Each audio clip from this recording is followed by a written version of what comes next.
Ora então, muito boa tarde e sejam bem-vindos aqui a mais uma sessão de Geek Magazine. Para quem não sabe, o Geek Magazine é uma rúbrica em parceria da minha página Capítulo M com a FNAC, em que tentamos trazer mais momentos de cultura aqui ao Algarve, às nossas lojas aqui da Guia e de Faro, e sendo uma rúbrica que acontece bimensalmente, à segunda quarta-feira do mês aqui na Guia e na quarta-feira do mês em Faro. Nem sempre acontece desta forma, por alguns motivos, mas pronto. Ficam com a ideia e é só dar um saltinho depois também ao site da Cultura FNAC para verem todos os eventos. Hoje temos connosco o Gabriel Guimarães, autor do livro A Matemática Não Morde e também autor da página MathPunk. Gabriel, desde já muito obrigado por teres aceito o convite Obrigado pelo convite. e espero que tenhas feito boa viagem. Tu De vieste longe. Guimarães, sim, sim, sim, sim, sim. Então casaste o nome com a cidade. É uma grande coincidência, Gabriel Guimarães Guimarães. Diz-nos uma coisa, Gabriel. Fala-nos um bocadinho de ti e do teu percurso. Ok. Então, eu nasci um pouco antes do Google, em 1998. Sou da era pré-Google, pré-histórico mesmo.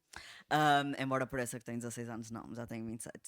E fui sempre fascinado por matemática, acho eu, desde que me lembro, mas foi mais a partir do sétimo ano que eu comecei a estudar a sério esta área, porque tive um professor bastante exigente que me disse que eu não sabia nada de matemática e isso criou uma vontade em mim de ser melhor e de mostrar que eu era capaz. E tornou-se um bocado uma obsessão, acabei por me apaixonar pela matemática mesmo e acabei por dedicar o resto dos meus anos a isso. Estudei matemática na universidade, quer na licenciatura, quer no mestrado. Mas profissionalmente o que eu fiz sempre foi mais divulgação científica. Eu sempre gostei de comunicar e há mais de 10 anos atrás criei um canal no YouTube onde comecei a fazer vídeos sobre matemática de uma forma mais lúdica e mais divertida. E comecei a fazer porque tinha muito tempo livre e porque era algo que gostava, mas as pessoas acabaram por gostar também e o canal ganhou uma dimensão que eu não estava à espera. E a partir daí, ainda que com algumas pausas pelo meio, fui trabalhando muito com redes sociais e a fazer divulgação matemática nas redes sociais. E é isso. E como é que surge esta parte do tu chegares à frente? Estás a estudar matemática, estás a envolver-te mais com a matemática e de repente decides, vou criar um canal sobre isto. O que é que deu o clique para Certo. fazer isso? Eu acho que foram essencialmente dois motivos. Primeiro, três. Três motivos. Primeiro, o facto de eu gostar muito de comunicar. Eu já sabia isso desde sempre, sempre também gostei muito de ler e de escrever. E adorava fazer apresentações de livros na escola e de trabalhos, esse tipo de coisas. Também já tinha participado em alguns concursos escolares de fazer vídeos, então digamos que já tinha alguma experiência nessa matéria. Em segundo lugar, porque eu queria falar de matemática e explorar certos assuntos que as pessoas à minha volta, na maioria, não percebiam, não queriam saber, ou seja, eu não tinha assim tantos amigos que quisessem falar sobre matemática pós-escola, e então eu pensei, porque não falar para uma câmara? E em terceiro lugar, porque na altura eu estava desanimado com o meu percurso nas Olimpíadas de Matemática, que foi um concurso para o qual eu estava a trabalhar muito e meti na cabeça que queria ter uma medalha de ouro, e até à altura ainda não tinha a medalha de ouro, então eu estava desanimado e eu achava que não tinha jeito para a matemática teórica, mas queria continuar a contribuir para a matemática de alguma forma. Então eu pensei, ok. Posso não ter jeito para avançar na matemática de forma científica, mas eu sei que reuni muito conhecimento ao longo destes anos que pode ser útil para as pessoas. Então foi uma tentativa também de ser útil para a sociedade com aquilo que eu aprendi. Tu agora falaste nas Olimpíadas de Matemática e deu-se uma nostalgia. Eu Participaste? participei, cheguei a participar e cheguei a ir aos regionais. Boa, boa. Por isso há um bocadinho de matemática, também sempre foi a minha disciplina favorita. Boa. Embora depois no secundário tivesse ficando um bocadinho mais para trás, porque pá, Uhum.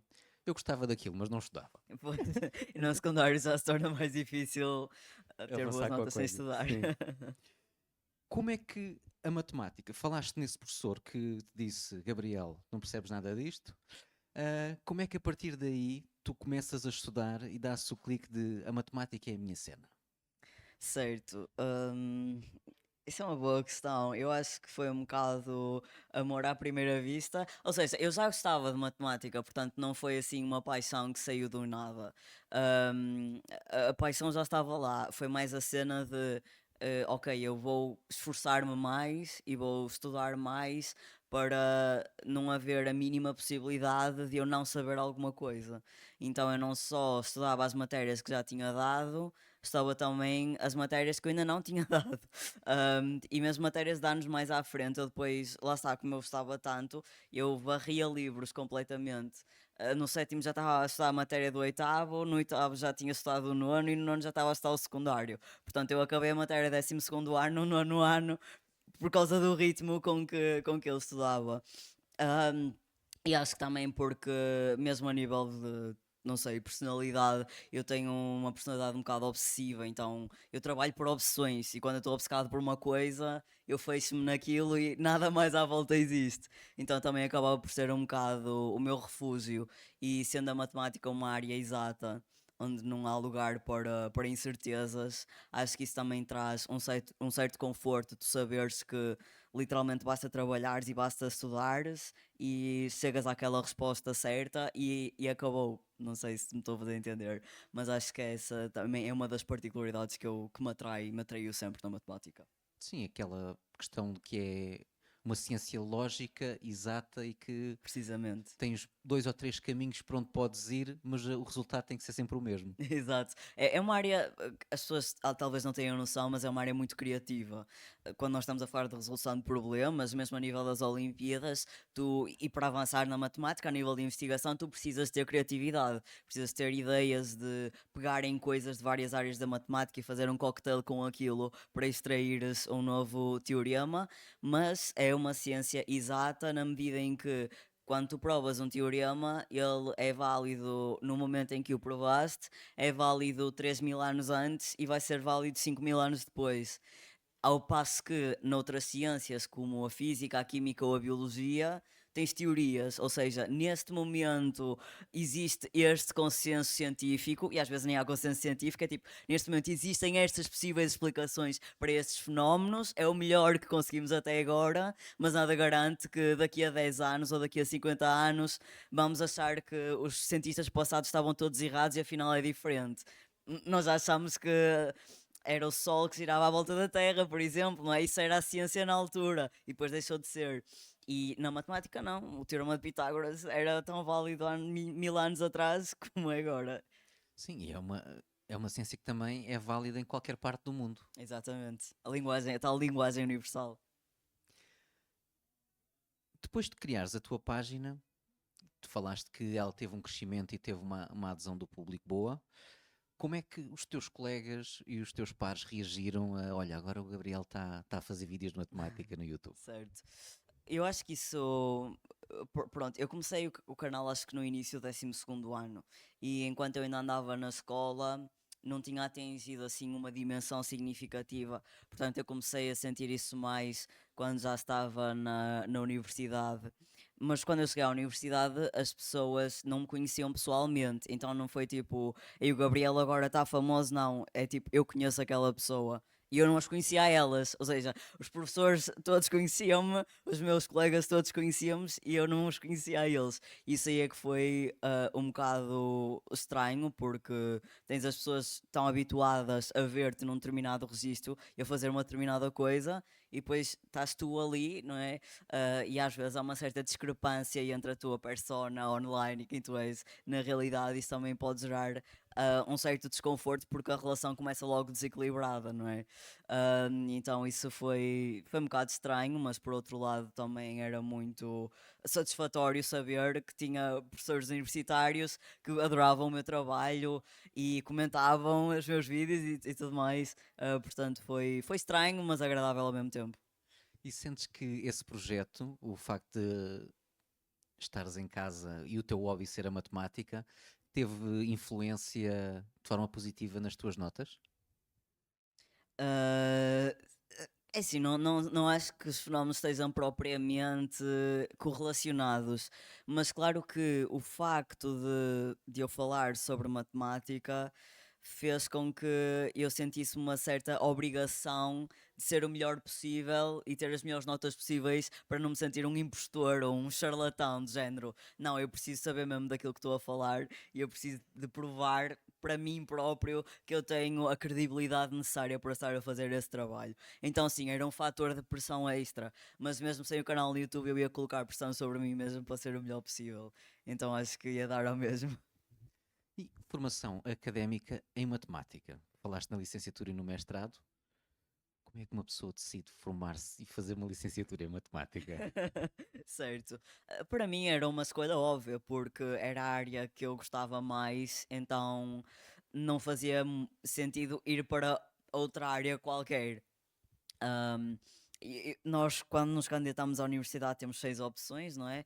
Pelo menos na altura, e as 4 primeiras eu pus matemática, as 2 últimas pus comunicação social ou algo do género, mas eu sabia que ia entrar na primeira opção.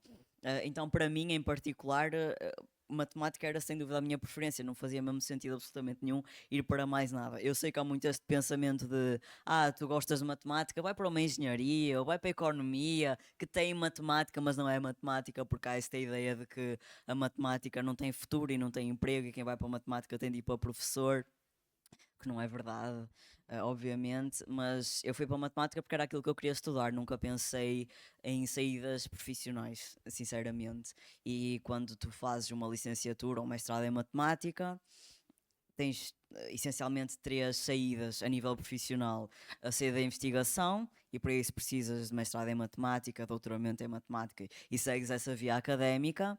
Se optares pelo mestrado em ensino, podes dar aulas de matemática nas escolas. E depois tens a vertente de trabalhar nas empresas, essencialmente, essas 3 possibilidades. Mas lá está, quando eu fui estudar, não fui só mesmo pelo prazer de aprender, sem pensar nas saídas que o curso ofereceria. Sim, acho que é um bocadinho, acho que como em todos os cursos, quando nós escolhemos aquilo que gostamos e depois chegamos lá e percebemos que saídas é que tem. Exato. E muitas vezes chegamos lá e dizemos, mas afinal eu vim para isto e isto não sai para lado nenhum. Não é o meu caso, eu sou enfermeiro. E a saída sabemos exatamente Pois. para onde é que um Sim, sim, sim, enfermeiro, sim. alguém que se forma em enfermagem, consegue ir. Mas eu tinha esta dúvida, por acaso, de alguém formado em matemática, o que é que poderia fazer, e tu já respondeste e já me esclareceste esta dúvida. Ahm, e é uma ciência que ainda nos dias de hoje e nas crianças que a estão a estudar na escola, continua a ser uma das disciplinas que o pessoal menos gosta. Os teus vídeos simplificam e tornam a matemática, quem os vê consegue de forma mais fácil tratar a matemática por tu. Uhum. Ahm, Como é que tu estruturas e pensas, agora já formado com o mestrado e tudo mais, desconstruir às vezes aqueles conceitos matemáticos para torná-los acessíveis e fáceis para quem te vê? Certo, é uma boa questão.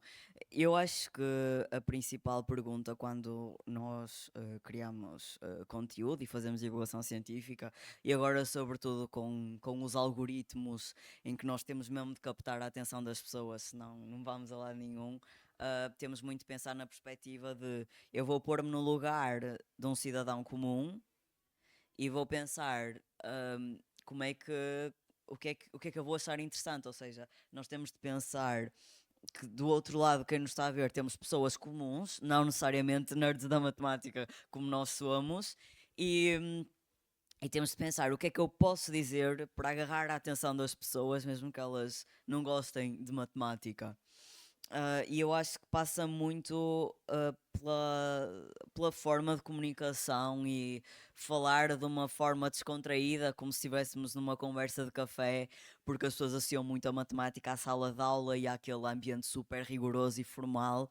Então é preciso quebrar isso e mostrar, não, tu podes falar de matemática de uma forma descontraída, vai buscar num saco de pipocas se quiser, relaxa, encosta na cadeira e vamos ter aqui um momento de entretenimento. Portanto, é sempre essa vertente do entretenimento que eu também tento muito jogar com isso nos meus vídeos. E nos últimos tempos, ao início eu falava mesmo de assuntos de matemática pura, ou seja, hum, algumas coisas que eu estava a aprender, ou que tinha aprendido, mas de uma perspectiva inteiramente intelectual, do género mostrar às pessoas porque é que isto é fixe a nível intelectual e a nível matemático. Nos últimos tempos, e também para não me aborrecer de fazer sempre o mesmo, o que eu faço é pegar em coisas do dia a dia. Muitas vezes notícias que estão na baila, tipo, olha, cheias, não sei onde, ventos fortes, e jogar isso com a matemática, ou seja, mostrar de que forma é que a matemática também está ligada a esses temas. Ok. Aquela previsão de se está a chover X metros cúbicos de água, quando é que isto pode subir? Por Algo do exemplo, género. sim. Ok. É que a minha matemática, eu fui para a parte das ciências humanas e a minha matemática já está esquecida, pai, desde o 12º ano. Ainda sei o teorema de Pitágoras. Boa, boa, já Ah, começo. e agora, lançaste aqui o teu livro, A Matemática Não Morde. Como é que foi sair da matemática e entrar na literatura? Certo. Na verdade, este é o meu terceiro livro. Eu, em 2018, lancei um também com a editora Manuscrito, que era um livro mais à base de desafios, contextualizados em histórias, de uma forma assim bem divertida também, mas era mais à base de desafios. Depois, um ano depois, escrevi um conto infantil, mais pequenino para crianças. Isso foi já num contexto de uma empresa educacional que me pediu para escrever. E agora lancei este. Ahm, e eu acho que. Lá está, eu também sempre gostei de escrever. Há muito esta ideia de que as pessoas ou são de ciências ou são de letras e temos uma separação precoce das duas áreas, que eu acho que nem é benéfico para uma nem para a outra. Eu sou apologista de termos uma maior sinergia entre todas as disciplinas, porque acho que uma pessoa só é realmente completa se estudar bem as duas vertentes, quer a científica, quer mais social ou humanística. E então eu sempre gostei de ler e de escrever. ahm, Tinha boas notas a português, que lá está, as pessoas acham que uma pessoa que é boa a matemática não é boa a português, porque sim, como se tu tivesse de escolher entre uma coisa e outra, mas não tens. Não deves, aliás. Ahm, e portanto foi super divertido, sobretudo o primeiro livro, porque lá está, era uma coisa nova que eu nunca tinha feito. E na altura em que o convite foi feito, eu tinha mesmo poucos seguidores no YouTube, nem sei como é que me descobriram. Então foi assim mesmo fantástico e diverti-me imenso a escrevê-lo. Ah, este aqui, lá está, é um livro diferente, mais teórico, mas também com desafios. E o objetivo deste é mesmo uma viagem pelas várias áreas da matemática e a explicar os conceitos essenciais de cada uma dessas áreas de uma forma mais divertida, mais lúdica e com alguns apontamentos históricos. Como é que tu selecionaste os temas e selecionaste esta condução ao longo das várias fases e das várias histórias da matemática? Ahm, como é que, como é que elaboraste isto? Foi Certo. difícil escolheres os temas que querias abordar? Houve N- temas que ficaram de fora porque já não havia espaço? Certo. Eu acho que não foi difícil porque, pronto, a primeira coisa que eu tinha de estabelecer é o que é que eu quero com o livro. E a minha primeira ideia era ir ao encontro daquilo que muita gente me pede, sobretudo adultos, que é eu já não tenho matemática há anos, eu já me esqueci de tudo, mas eu acho que é uma área mesmo interessante. Há algum sítio onde eu possa aprender matemática do zero? Então a minha primeira ideia era fazer um livro chamado Matemática do Zero, uh, no fundo, onde fosse construindo a matemática aos poucos, dos conceitos mais simples até aos conceitos mais complexos. Mas apercebi-me que esse livro ia ter umas 1200 páginas no mínimo para ficar bem concretizado. Então decidi ser menos ambicioso e pensar: ok, já que não posso fazer isso, vou antes. Mostrar às pessoas alguns conceitos e alguns temas que eu acho essenciais e faz para mim sentido cobrir as várias áreas da matemática para tentar ter representatividade de todas as áreas. Um, e depois também foi decidir que dentro de cada capítulo eu queria ter pequenos subcapítulos, coisas com 2 ou 3 páginas, para também as pessoas não ficarem assoberbadas com a informação e ser um livro que tu podes ir lendo aos poucos. Um, e como também tem um caráter mais juvenil, não quis que fosse uma coisa muito, muito pesada. E depois, a nível dos tópicos em cada capítulo, também não foi difícil, porque, como eu te digo, eu faço isto há 10 anos, então são muitos anos a virar frangos, já fiz centenas de vídeos, portanto foi só pegar um bocado em coisas que eu já falei, outras coisas que se calhar ainda não tinha falado, mas acaba por não ser difícil para mim pensar em temas, porque é algo que eu faço a toda a hora. É a tua praia. Exato. Qual é que é a área da matemática que mais gostas? Ahm, Isso é uma boa questão e é difícil responder porque se eu te disser, tu não vais fazer a mínima ideia do que é que eu estou a falar, estás a perceber?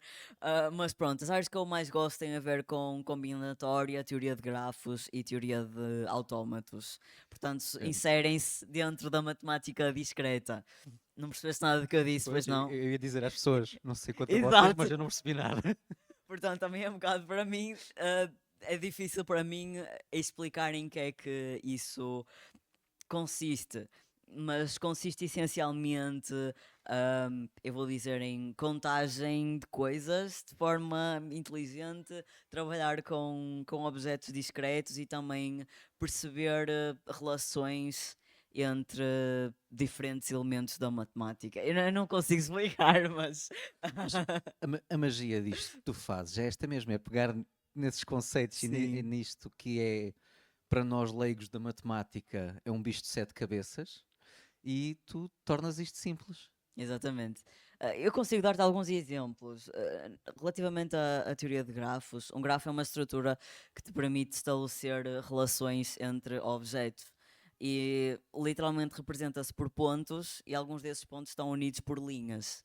Então, por exemplo, uma rede social, sei lá, vamos pensar no Facebook, é um grafo gigante em que cada utilizador é um ponto e unes utilizadores se eles forem amigos no Facebook. Então vais ficar com uma imagem que tens milhões de pontos e tracinhos a unir alguns se eles tiverem uma relação no Facebook. E depois podes estudar propriedades sobre este grafo e há toda uma área à volta disso e é fundamental em informática, por exemplo, é uma estrutura de dados muito usada. Depois, mais na questão da combinatória, é mesmo contagem de objetos. Por exemplo, hum, se cada pessoa que está aqui nesta sala se cumprimentar umas às outras, quantos apertos de mãos é que dás no total? Esse tipo de questões. Claro que isto de uma forma muito simplificada, mas só para tentar explicar sem deixar aqui uma resposta no ar. Sim, o grafo acho que já ouvi qualquer coisa disso, eu já vi falar, que dá-nos aquele desenho que parece uma nuvem de relações. Sim, sim, sim, exato. Ok, já Já te visualizei, situaste. visualizei. Ahm, eu agora tinha aqui outra pergunta e ela fugiu-se-me. Ficou Quer dizer preta que na a nuvem. tua letra é mesmo letra de médico. É, Pensava que era só enfermeiro, médico, vocês têm todos o mesmo mal. temos, Sofrem do é mesmo péssimo, mal. é péssima, é péssima a letra. Lembrei-me, O que importa é tu compreenderes. sim, que eu marquei aqui uma parte que eu gostei e que é este desafio que tens aqui com estes Certo. quadradinhos Quadradinhos. que eu associo muito e também foi uma área que eu andei a investigar e a estudar na altura quando andava a tirar enfermagem e deparei-me com isto que é a sequência de Fibonacci. Certo. E achei curioso teres inserido aqui esta divisão dos quadrados de diferentes dimensões e eu olho para isto e vejo logo o A caracol, espiral. a Pois. espiral. Sim, sim, sim, sim. Ah, Eu acho que esse é o tópico, ou dos tópicos mais populares e que o cidadão comum fica mais fascinado, porque eu acho que todos nós temos um certo fascínio por padrões. Então, se eu diz às pessoas, "Ei, olha esta sequência que explica isto e isto e isto e isto, e é fácil de perceber, ou seja, não é muito difícil tu perceberes o que é a sequência de Fibonacci, então as pessoas costumam ficar mesmo muito fascinadas com isso. O problema é que também há muita desinformação associada. Então, portanto, as pessoas levam isso ao extremo e depois dizem que a sequência de Fibonacci está em sítios que não está e é completamente forçado. sim, Ahm, do que eu vi, do que eu li na altura, também se calhar tem alguma desinformação entre mim e agora vamos aproveitar para sim, desmistificar isto. Ah, o que eu tinha visto sobre a sequência de Fibonacci era que basicamente conseguia explicar algumas coisas da natureza, Sim, isso como, é verdade. Isso é verdade. pronto, que, por exemplo, eles falavam nas folhas de uma planta e que, por exemplo, sequência de Fibonacci 2, 3, 5, 8, pronto, é Exatamente. sempre somar os dois últimos números. E, por exemplo, numa folha, numa planta, cresce um ramo, cresce um e a seguir crescem dois. Ok, isso lá está, não sei se será tanto assim, mas a verdade é que a sequência de Fibonacci está de facto presente em muitos locais da natureza, nomeadamente quando vemos também as espirais dos abacaxis, por exemplo, e a forma como as folhas, as pétalas se distribuem nas flores. Isso é um facto e há uma explicação muito interessante, mas também muito complexa para isso. Mas é um facto. Agora, a questão é, o número de ouro é um número irracional. É 1 mais raiz de 5 a dividir por 2. Isso é aproximadamente 1,618. E essa é a proporção áurea. E fala-se muito, tu encontras a proporção áurea aqui, e ali, e ali, e ali. A questão é, como é que tu sabes que é mesmo a proporção áurea e não é só uma proporção que por acaso dá próximo de 1,6?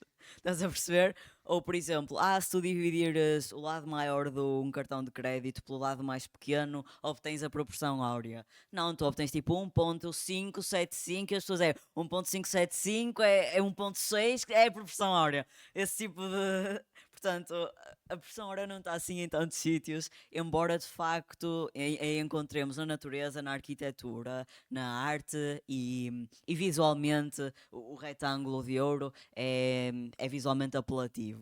Mas pronto, só para avisar que é preciso ter este cuidado, que às vezes as pessoas exageram e dizem que está em sítios onde não está. Pronto, e aí também essa proporção área muito relacionada com a parte visual e que nos dá aquele, vamos dizer, conforto ou Uhum, tem um certo precisamente. charme. Sim, sim, sim, sim.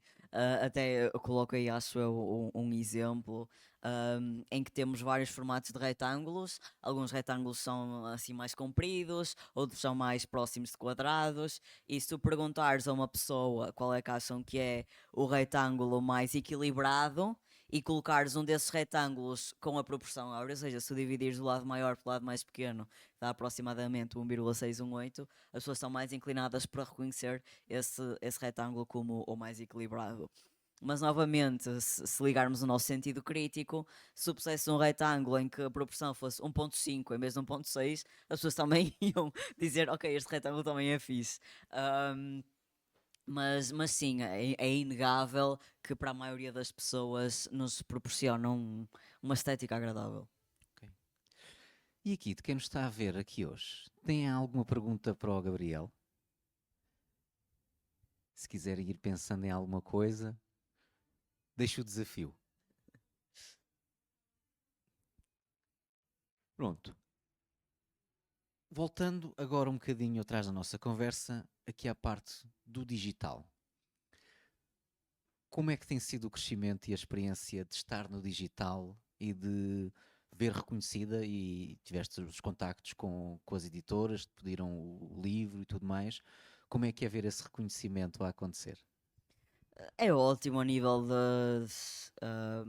daquilo que depois proporciona fora das redes, não é?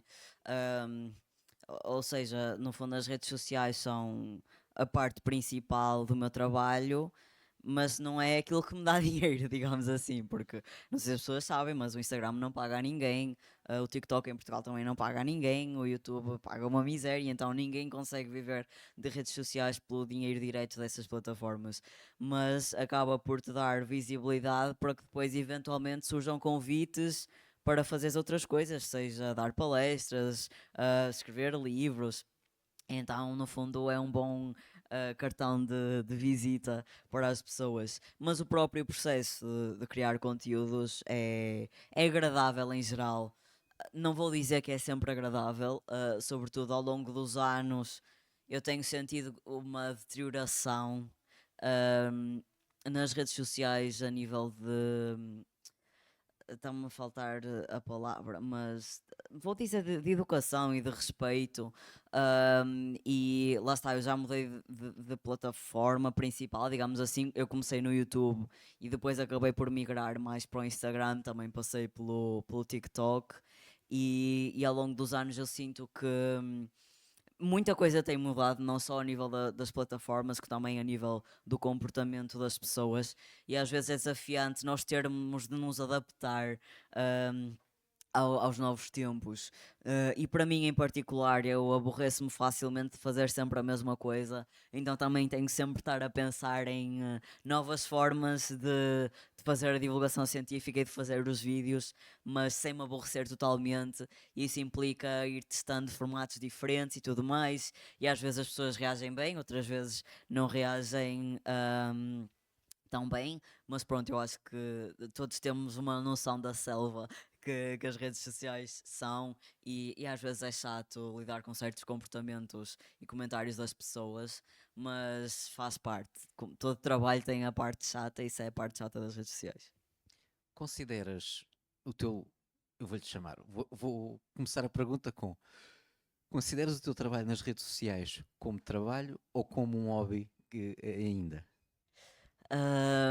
Como trabalho, é algo que me dá prazer fazer, sim, mas lá está, embora não ganhe dinheiro diretamente disso, é aquilo que me permite ganhar dinheiro de outras formas, e lá está, eu sou consistente, mesmo que não me apeteça fazer um vídeo, eu vou fazer. Porque pronto, encaro aquilo mesmo como o meu trabalho e como uma responsabilidade que eu tenho, é algo que eu levo bastante a sério e ao qual me dedico, então não é um simples hobby. Hobby é eu montar Legos em casa ou fazer puzzles, que isso faço, gasto 2 horas por semana nisso, não é? Agora, algo que eu faço consistentemente todos os dias e ao qual dedico a maior parte do meu tempo, embora não haja remuneração direta, não é um hobby, é um trabalho. Um facto. Porque. E falaste no facto de nem sempre te apetecer criar o conteúdo, e acho que isso acontece com todos, mesmo com quem trabalha, nem sempre toda a gente apetece levantar às 8 da manhã para ir trabalhar, não é? Exato, Acho que sofremos todos um bocadinho disso e todos temos os nossos dias bons e os nossos dias menos claro. bons. E falaste sobre essa selva que é as redes sociais. Consideras que estar exposto e estar presente nas redes, essa exposição, e vemos hoje em dia que há muita gente que está exposta e que tem as redes sociais e principalmente público mais jovem. ahm, no público mais jovem, tu consideras que é preocupante esta exposição? Já estamos a sair da matemática. Sim, sim, sim, não, isso acho que é. A esse ponto acho que já é inegável.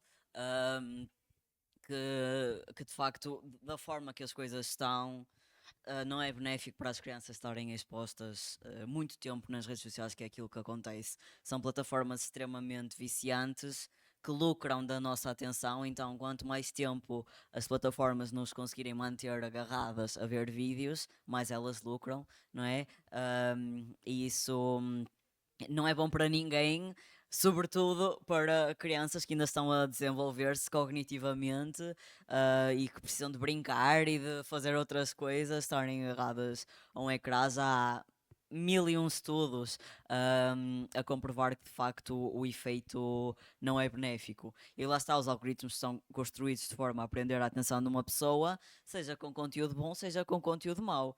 Portanto, se conteúdo odioso prender a pessoa ao telemóvel, é isso que a rede social vai mostrar. E está-se nas tintas se é bom ou se não é. Ou seja, hum, escusamos de ser inocentes e de pensar que as redes sociais querem contribuir para nos conectar uns aos outros, para espalhar informação positiva. Não, as redes sociais são máquinas de faturar e, portanto, vão fazer as coisas mais hediondas se isso implicar ter a nossa atenção por mais tempo.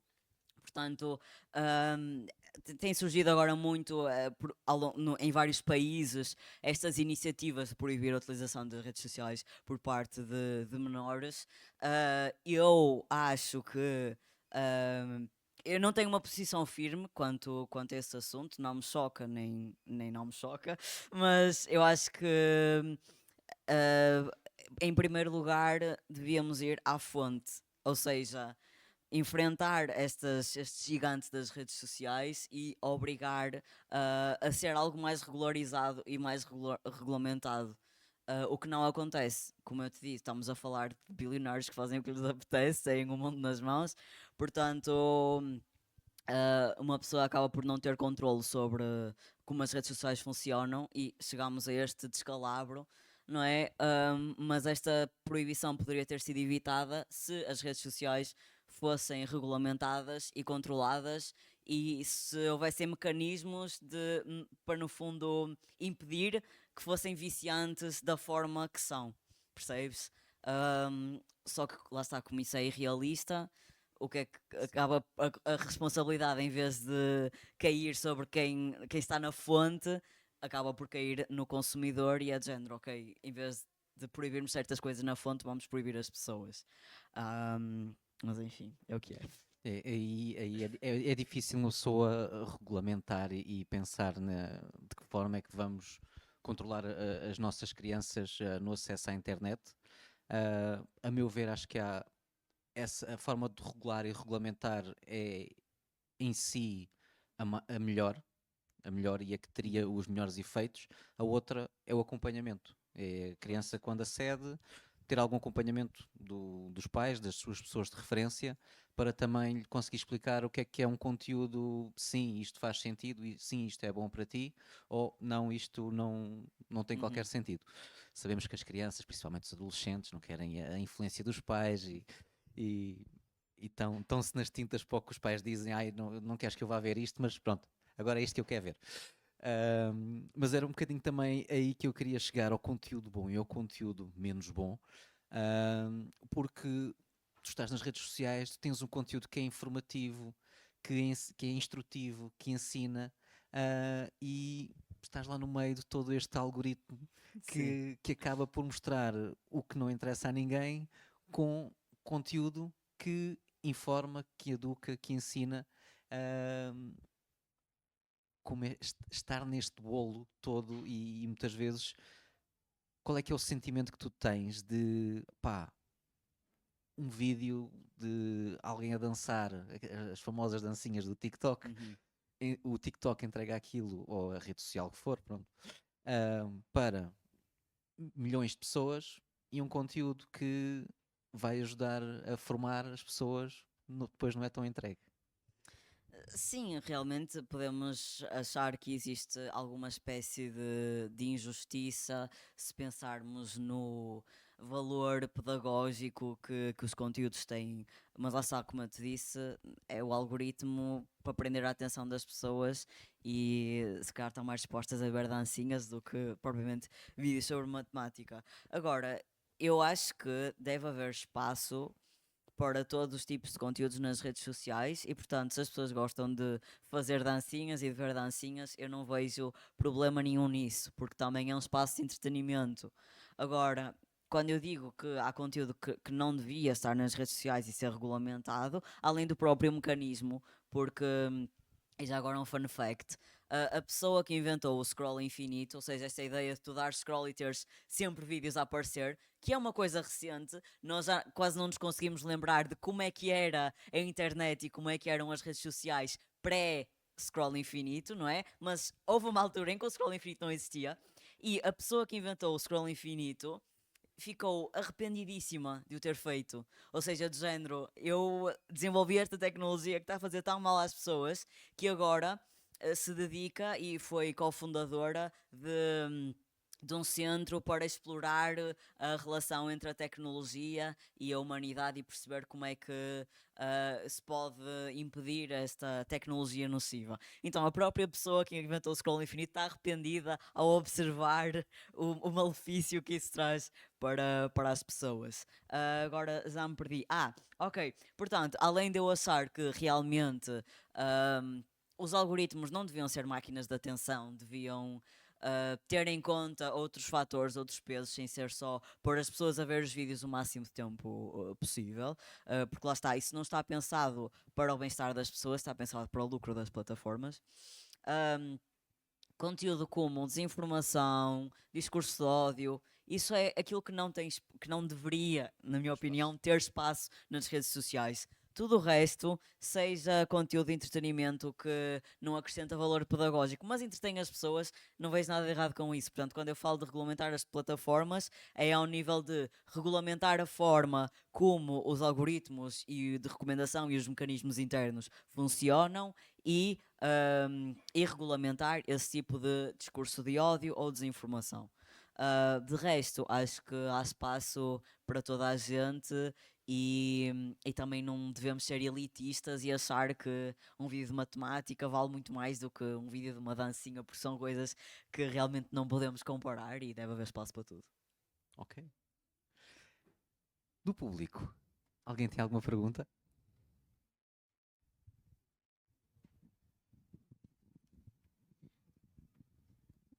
Olá, boa tarde. Olá. Eu gostava só de saber, porque sei que também costumas ir assim às escolas, Sim, sim, sim. e gostava de saber um bocadinho que tipo de conteúdos é que levas, como é que os miúdos recebem, um bocadinho por Ok. aí, pode ser? Certo, obrigado pela tua presença e pela tua pergunta. Ahm, eu trabalho com alunos do segundo ciclo ao secundário, às vezes universitários também. Os únicos anos onde eu não intervenho é no primeiro ciclo, porque ah, não sei como é que crianças funcionam dessas idades, portanto não vou meter por aí. Acho que uma pessoa precisa mesmo ter alguma formação especial para trabalhar, ou pelo menos alguma aptidão natural que eu não tenho. Portanto, só trabalho a partir do segundo ciclo. E o meu objetivo nas palestras é ser o mais interativo possível e, e no fundo, falar sobre matemática, mas quase sem os alunos se perceberem de que eu estou a falar de matemática. Ou seja, eu consigo dar uma perspectiva aos conteúdos e pô-los de uma determinada forma. hum, que os alunos nem se apercebem que estão ali a aprender matemática e, portanto, estão muito mais descontraídos e interessados porque não ativaram o chip de estou numa aula de matemática, porque não estão numa aula de matemática, estão numa palestra assim mais lúdica. A palestra que eu dinamizo mais vezes chama-se A Matemática do Impossível, onde eu falo de fenómenos que são matematicamente possíveis ou impossíveis, e como eu digo, é muito lúdica, estou sempre a lançar desafios aos alunos, a fazer umas brincadeiras com eles, chamá-los ao quadro, e, e é uma palestra que resulta muito bem. Porque lá está, eles estão super entretidos a fazer os desafios, a falar uns com os outros, e para eles, lá está, eu acho que acabam por encarar aquilo como entretenimento e não como matemática aborrecida de escola. Portanto, costuma resultar muito bem. E, e são muitos os casos em que eu digo, ok, a palestra ficou até ao fim, obrigado, Fran. Aqui eles são tipo, oh, já acabou. Então, isso é das melhores coisas que pode acontecer, porque realmente o tempo para eles passa muito rápido, porque estão entretidos a fazer coisas divertidas. Obrigado. Mais alguém tem alguma pergunta? Inquietação? Não? Desses jovens com quem já trabalhaste, já algum depois te abordou nas redes sociais a dizer: Olha, eu estive na tua palestra, vi e agora estou mais interessado nisto e quero saber mais coisas? Sim, sim, sim, isso por acaso acontece com frequência. Eu acho que depois de quase todas as palestras eu recebo uma mensagem de alguém a dizer ai não sei o que, só para dizer que adorei a tua palestra, fiquei a gostar mais de matemática ou algo desse género. Também é muito bom saber que pronto, que tenho essa influência. Claro que não é haver uma palestra que eu vou mudar de repente a relação que uma pessoa tem com a matemática, mas acho que é possível influenciar e pôr os alunos mais curiosos e mais motivados para aprender. E sem dúvida que é das partes mais compensatórias e mais gratificantes no meu trabalho. Eu também faço vídeos para manuais escolares que os alunos apresentam nas aulas, que também têm um feedback muito positivo, e os alunos querem sempre mais vídeos e é muito bom saber que essa influência, que eu realmente consigo sair do ecrã e influenciar e motivar os alunos para a matemática. Ou seja, estás num processo de mudar a forma como a matemática é ensinada no país. Sim, não sei se a forma como é ensinada, mas pelo menos a forma como é encarada é esse o meu objetivo, é mostrar às pessoas que ah, a matemática não tem de ser sempre o bode expiatório para os nossos problemas e que não é tão difícil e tão chata como parece. Se tivesses que, e esta é a minha última questão, se tivesses que dar um conselho a um jovem que está de mal com a matemática, está na escola e pronto, não gosta nada de matemática, tem más notas, que conselho é que lhe darias? Isso é uma boa Conselho questão. barra sugestão.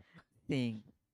Ah, em primeiro lugar, eu acho que é ok uma pessoa não ser boa a matemática. Vamos começar por aí. Eu acho que ninguém tem a obrigação moral de ser bom a matemática e aquilo que eu costumo dizer é o mais importante é as pessoas descobrirem alguma coisa de que gostam e dedicarem-se a isso e trabalharem para isso. Não tem de ser necessariamente matemática, pode ser alguma coisa que gostem. Agora, temos de ter a noção que a matemática fecha as portas a muitas pessoas que acabam por ir para outras áreas não científicas por causa da matemática. Não é aquela história de não era bom a matemática, então fui para letras. Mas se calhar eu até gostava de química, mas não consegui chegar aí por causa da matemática. Então E os é próprios uma. exames que cortam Sim, depois. sim, sim. É uma decisão racional uma pessoa ser minimamente boa à matemática para realmente não ter portas fechadas no futuro por causa da matemática. Portanto, eu começaria por aí. Ahm, e depois, não sei, tentaria dizer que parece uma coisa muito complicada, mas que não é realmente e que é muito a questão de perceber o que é que funciona bem com a pessoa, porque há milhões de estratégias de estudo que uma pessoa pode explorar. ahm, é mesmo uma questão de encontrar o que é que resulta melhor connosco, porque eu acho mesmo que sendo a matemática uma área tão diversa e havendo tantas estratégias de explorar e de estudar, que alguma dessas estratégias há de ser mais adequada a nós. Só que realmente é difícil fazer coisas sem motivação, então o primeiro passo é arranjar alguma espécie de motivação para querer saber de matemática. Esse é o ponto principal, porque lá está, muita gente não quer saber de matemática, não se esforça e vai pelo cano abaixo. Então, querendo saber de matemática, esse é mesmo o primeiro passo. E agora, porquê eu querer saber de matemática? Aí trata-se de perceber onde é que há matemática em alguma coisa que o aluno já goste. De género, gostas de jogar jogos no computador? Sabias que por trás das personagens está uma matriz de números que fazem não sei o quê? Sabias tentar pegar em alguma coisa que mostra ao aluno que deve querer saber de matemática. Um, e A depois tentar matemática das coisas. arranjar uma estratégia de estudo e de ensino que seja compatível com ele. Ok. É realmente interessante e o facto de trazer a matemática um bocadinho mais próxima dos alunos, porque muitas vezes é aquele bicho de sete cabeças, é aquela aula chata, se calhar estamos, e hoje em dia fala-se muito disso, num método de ensino que já está um bocadinho ultrapassado e que não estimula e não motiva os alunos e as crianças hoje em dia a quererem saber, a quererem aprender. E o facto de estarem ali sentados aquelas horas e acaba por ser frustrante e condicionante, porque também se perdeu muito tempo das crianças brincarem e estão muitas vezes enfiadas muitas horas nas Certo. escolas. Mas é uma ótima forma de tornar a matemática comum e atrativa, por isso já sabem, quem tem filhos e que estejam de mal com a matemática é ir pondo os vídeos do Gabriel, que é para ver se desperta lá o interesse. Esperamos que sim.